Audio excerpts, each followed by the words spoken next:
akawungezi ka leero waliwo abatuuse ku ntandikwa y'enkomerero y'olugendo nga mu ntaana basuzeeyo ekiro ekisooka nga bye baali balowooza nti byamannyu wenu ng'Abaganda bye bagamba baberabyeko n'amaaso gaabwe. Naye eky'omukisa omubi, omukisa tebakyalinayo kakisa kakukomawo okulongoosa. Lwekyo ffe tuli ba mukisa tukyasobola okubaako ne kye tulongoosa ku bbanga lye tusigazza lye tutamanyi.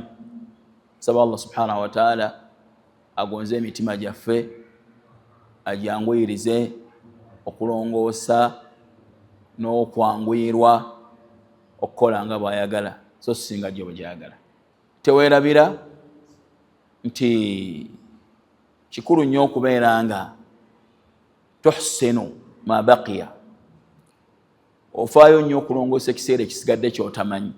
Bw'onaawalongoosa ekiseera ekisigadde ky'otamanyi, yaghfiru llahu laka ma mada, Allah ajja kukusonyiwa ebyayita.